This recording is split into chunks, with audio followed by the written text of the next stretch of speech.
presentations. But with this, I'll go ahead and start with Chief Medina. Good afternoon, everybody. We're here to give a briefing on the November 16th officer-involved shooting at El Mesquite Market.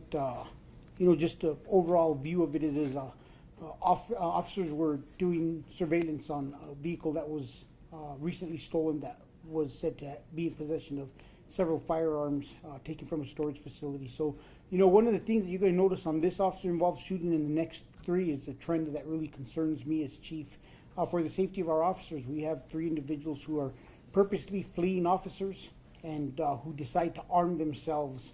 And many times it's after officers are already in pursuit with them, they retrieve firearms from their waistband area. So we will go over this and we'll take questions at the end for everybody.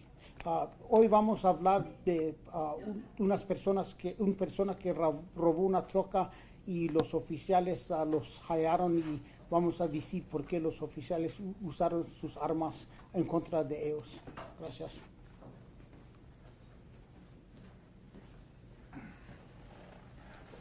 My name is Commander Kyle Hartsock of the Criminal Investigations Division. I'm going to walk you through the investigation to this point. The incident we're here to talk about was an officer-involved shooting that occurred on November 16th, 2023. Our case number is 2392462, and it occurred near the intersection of 98th Street and Central Southwest here in Albuquerque. This briefing will provide information about a male who ran from a stolen car while armed with a gun, which resulted in an officer-involved shooting. You're about to see relevant video footage, photos, and learn about other evidence and police procedures related to the case so you can have a better understanding of what occurred based on what we know right now. The APD conducts very thorough criminal and use of force investigations, which typically require investigators to interview multiple witnesses, review hours of video footage, and analyze a significant amount of forensic evidence. We're still at the early stages of this investigation, which can often take several months to complete. Our understanding of the incident may change as additional evidence is collected, analyzed, and reviewed. We also do not draw any conclusions about whether the officers acted consistent with our policies or the law until all the facts are known and the investigation is complete. A word of caution, the images and video may be disturbing. When police officers use force to arrest a subject or defend against an attack, it can be graphic and difficult to watch. In addition, there may be strong language by those shown in the video. The four officers that were involved in the shooting are all part of units, including the auto theft unit and the intel unit, that do sensitive undercover investigations at times, so we are not going to show their faces today. The first detective was Detective Jason Allred, who was hired in 2009 with APD and has no prior officer-involved shootings. Detective Daniel Yurkison, who's part of the auto theft unit, was hired in 2012 and has no prior officer-involved shootings. Detective Bale Wright Brown, who's also part of auto theft unit, was hired in 2015 by APD and has no prior officer-involved shootings. And Detective Adrian Miranda, who's also part of auto theft, was hired in 2020 by APD and has no prior officer-involved shootings. At this time, all four of these officers are back to duty in their normal assigned units. The subject who was shot was 35-year-old Albuquerque resident Efren Ramirez. This incident took place in the Southwest Area Command. And it involves a 2008 stolen silver Toyota Tacoma that was parked at a storage unit in the Northwest Area Command. The Tacoma had last been seen in the storage unit around August 1st of this year by its owner.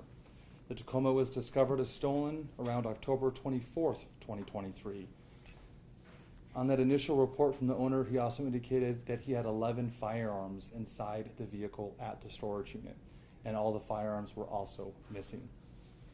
On about October 30th, this law enforcement bulletin was sent out to all law enforcement in the area, making officers aware of the stolen vehicle and the fact that 11 guns were inside it, and that it was hitting our license plate reader, our LPR cameras, in the days leading up to the October 30th bulletin.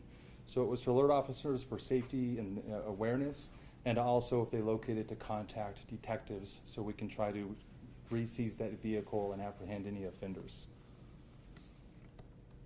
On November 16th, auto theft detectives located the Tacoma in the northeast part of Albuquerque and made the decision to try to stop the vehicle.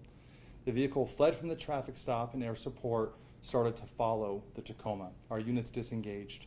This video from our air support unit shows after the attempted traffic stop, the vehicle leaving the uptown area and traveling towards southwest Albuquerque. Air support and detectives were able to follow the car all the way to the 98th and Central intersection in southwest Albuquerque, where the shooting would take place. And again, we're just showing you some of the safe surveillance techniques that we were using at the time just to keep an eye on this vehicle as it had already fled from an attempted traffic stop. The Tacoma parked in this shopping center near 98th and Central, and the driver, later identified as Efren Ramirez, exited the truck and began to appear to abandon the vehicle on foot. He walked behind one of the shopping center buildings, kind of where you would like load new inventory, and started walking towards this kind of dirt alleyway or easement that's right next to 3 private residences behind the shopping center.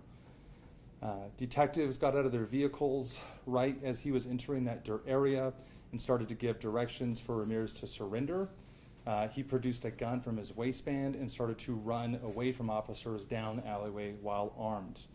They continued to order him to drop the gun. At least one detective fired a 40 millimeter less than lethal munition round at him, but this did not stop his flight and he did not drop the gun.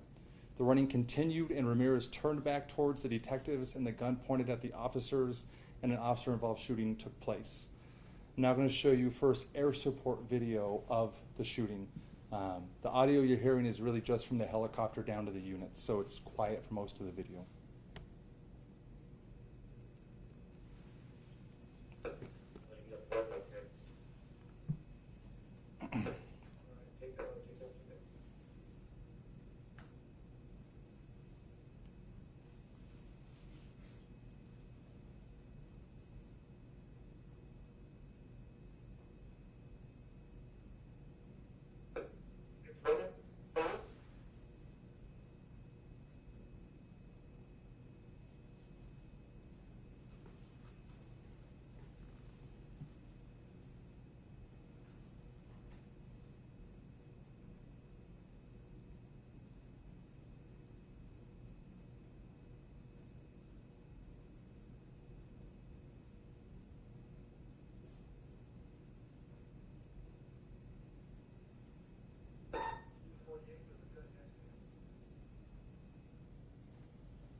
The next video is from an officer who did not fire, but their camera perspective gives us the best view of the shooting in the alleyway.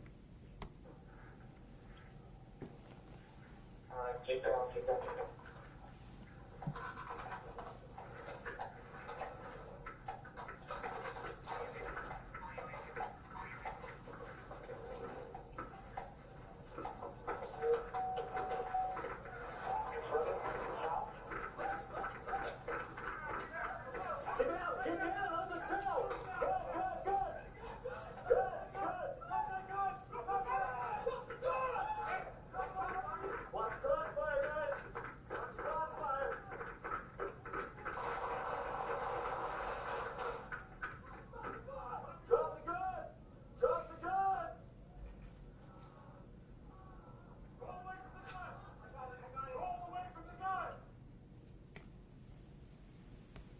This is a still shot from the video I just showed you, which shows at the point that this detective came around to engage Ramirez, the gun is actively in his right hand and is actually pointed right towards officers very early on in it. The next video is from Detective Allred, who does fire his weapon. He went southbound in the alley. Roll cameras.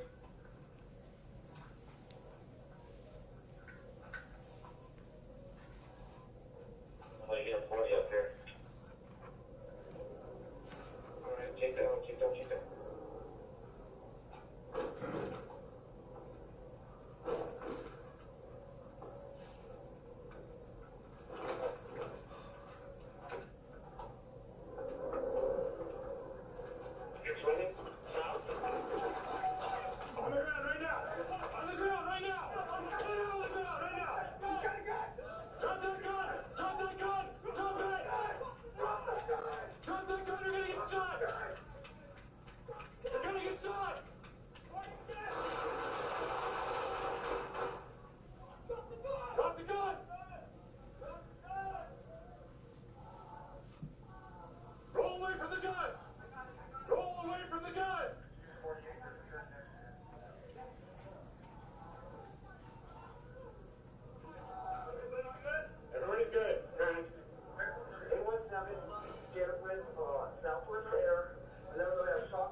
The still shot is from the video we just showed you.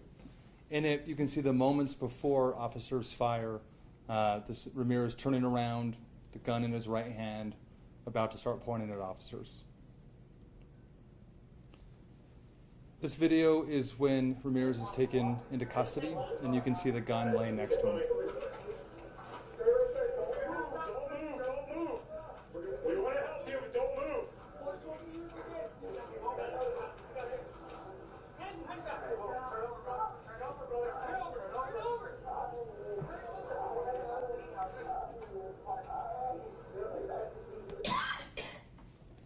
The stolen Tacoma was recovered in the parking lot where Mr. Ramirez had parked it. None of the stolen guns were inside.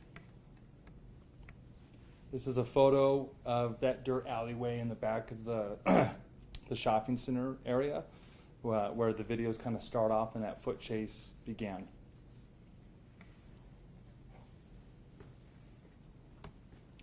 This is a photograph of a little bit further down the alleyway. The area you see highlighted right here is that 40 millimeter less than lethal kind of sponge munition that was fired and we believe hit Mr. Ramirez, and that's where it landed after it was hit. These are the other markers showing a total of 25 casings that were fired from 4 police weapons. Each officer fired from 4 to 7 rounds during this part of the action. This is the firearm Mr. Ramirez had at the time. It's a Ruger P94 9mm handgun. The gun had not been reported stolen when we recovered it on this day. We have found the purchase date was around May of 2013 by a New Mexican resident. Our efforts to contact that person have so far been unsuccessful.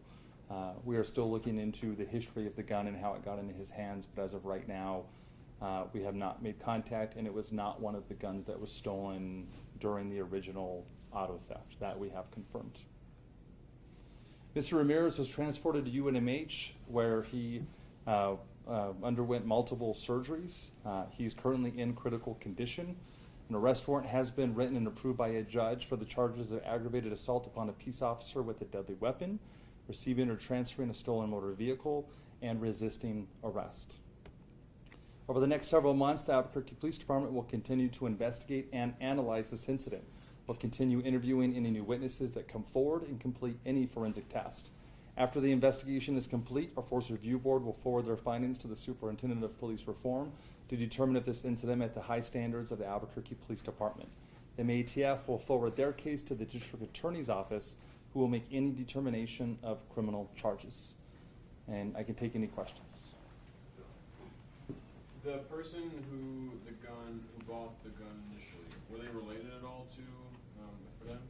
Not obviously related, but until we get a hold of them, it's hard to tell.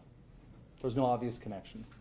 And is he on like life support or something, or like? Because I mean, it's been a while and he's still in critical. Like, what can you elaborate on his injuries or like? I mean, he was shot several times. It's critical, but we go off mostly the hospital's classifications of their health. If anything changes with it, we go on based on their advice. Yeah. He's doing really bad. So. Yeah.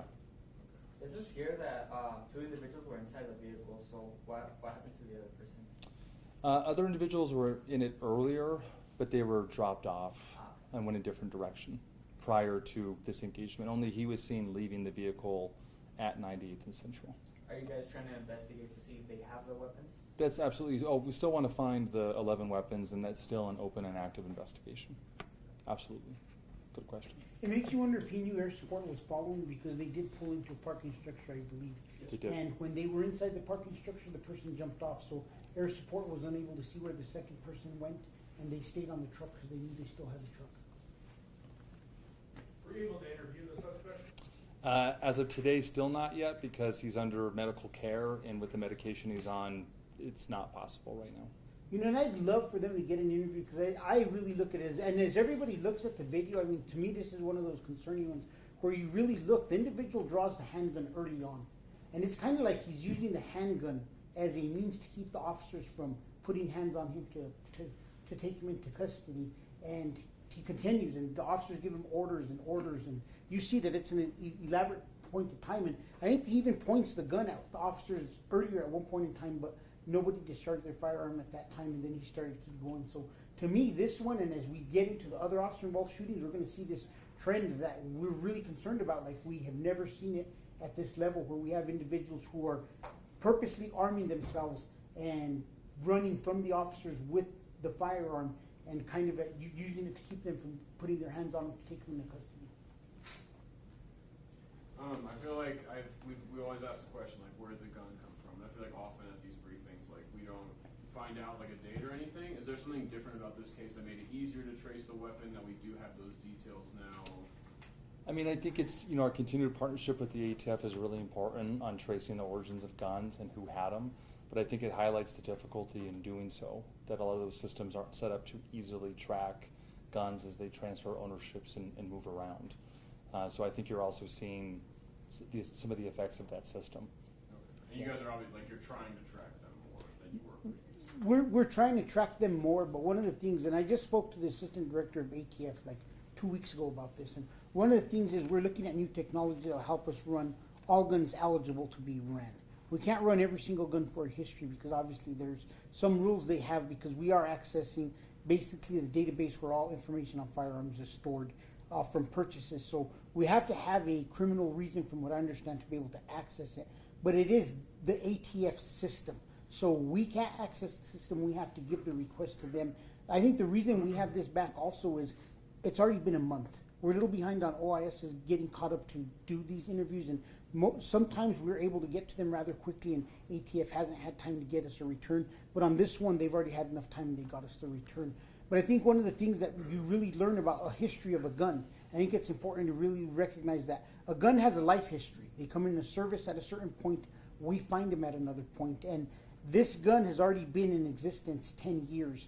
So it's really hard to tell how many people this gun has gone through. And, prior to the red flag law, I could just sell a gun to Kyle and there's no paperwork. So when these guns go so far back, it's really difficult for us to find a paper trail of who owned the gun, who they sold it to, because they may have sold it to a complete stranger that they never knew and that paid cash for it, and they met at a parking lot to exchange the firearm. So I think that's why, as time goes on and we start dealing with 10 years from now guns, hopefully that some of the laws we put into effect that require a transfer with a document of who purchased the firearm will help us correct some of these problems.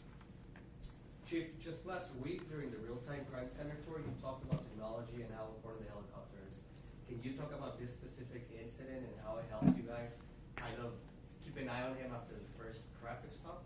The helicopter is invaluable. It helps us reduce citizen risk by us being able to follow it. You saw the car stopped running from us. The officers are tracking it from the helicopter. It's not getting away from the helicopter.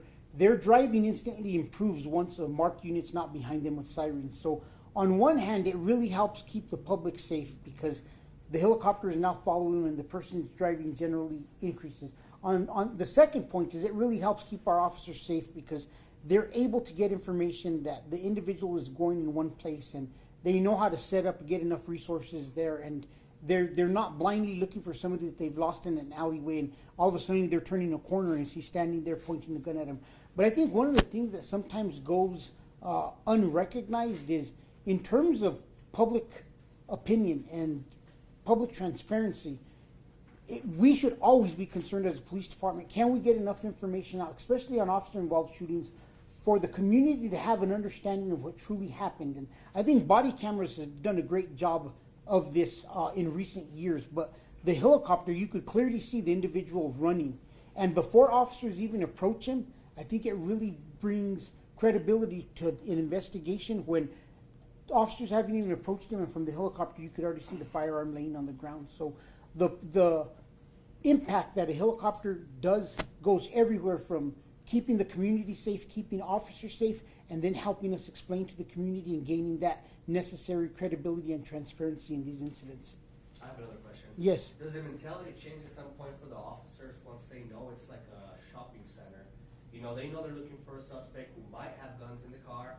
He stopped and got out of the car in a shopping center. Can that at any point change into a worse situation, like he can go inside and building? Or? We've seen that. You know, unfortunately, we saw this exact scenario happened at this exact shopping mall 2 months prior, and officers went in, and I think the individual fired somewhere like, I think we figured he fired somewhere near 13 to 17 shots at us, and officers exchanged gunfire. So that is one thing that we're trying to also update our training. And I think one of the good things that's happened with the Department of Justice and our settlement agreement is when we do these 6-month reviews that we've now implemented with officer-involved shootings, we look at the scenarios and we start to build those scenarios into some of the things that we're training for that year. And a lot of those scenarios are going to be built into training so that we get our officers more exposure to those situations. So if they happen again or they're exposed to them, I could tell you right now we're looking to see how do we increase the use of perimeters, how do we increase the use of air support, and how do we start to slow things down to get tactical section and canine there.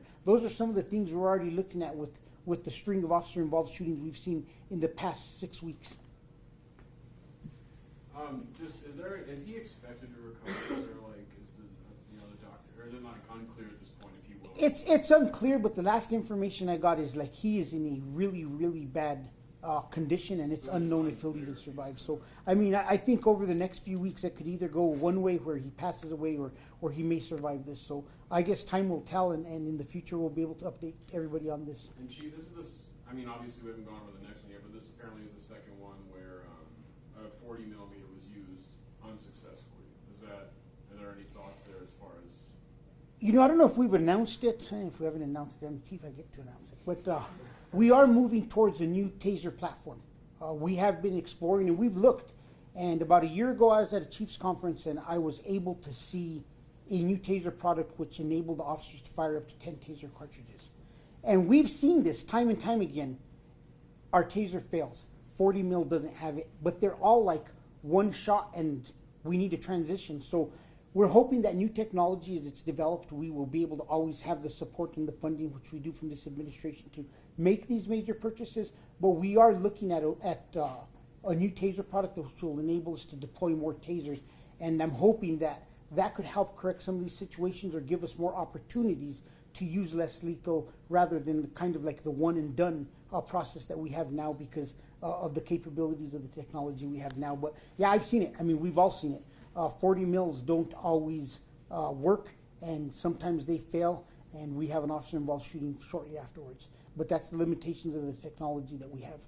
And it is advanced technology. And the taser's the same power, just more prongs. It's a system where it's able to deploy more cartridges than we have been able to deploy in the past. But it's also a process.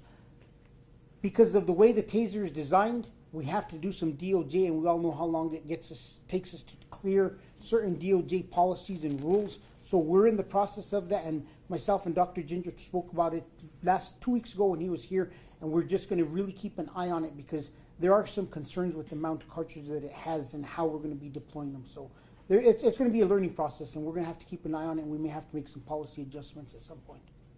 I think for context, you guys are only seeing the shootings. The 40 millimeter is deployed with much different results many more times than these. Yes, that's a good You're just only point. seeing the OISs where maybe it wasn't as effective as we wished it would have been. It's like a minority. This is like the minority. Yes, You'd say that's- across average, like it usually does some effect. Yes. Any other questions? Everybody have a Merry Christmas. Be safe with your families, and see you maybe next week.